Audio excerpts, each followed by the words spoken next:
My name is Bianca Collins, and I wrote the feature about Enrique Martínez Celaya. I've always loved writing.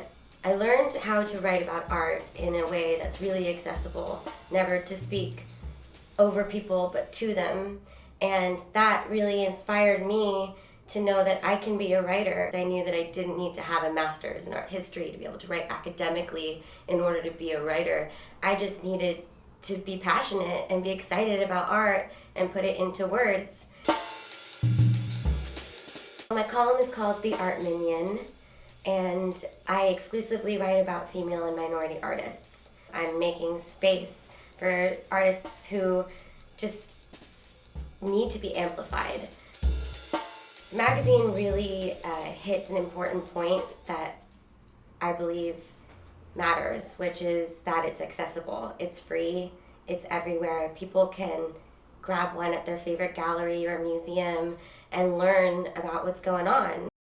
I've been a fan of Enrique Martínez Celaya for years, and I've had the opportunity to go to his studio several times. Then after I'd done the interview with him, Tulsa was like, well, this needs to be a feature, and we're doing the interview issue, so of course, this needs to be in there.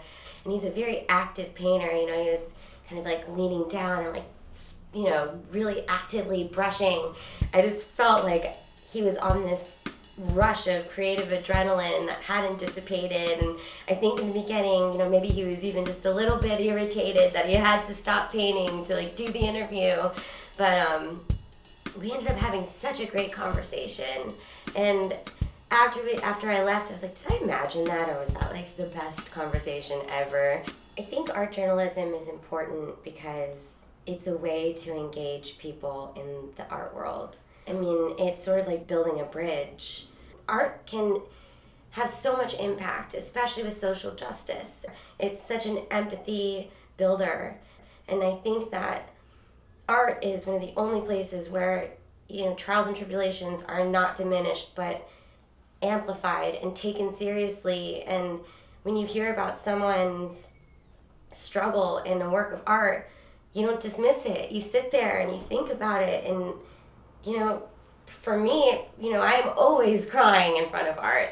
And so I think that anything that we can use to get people excited and into that space to interact with art, good. More of it.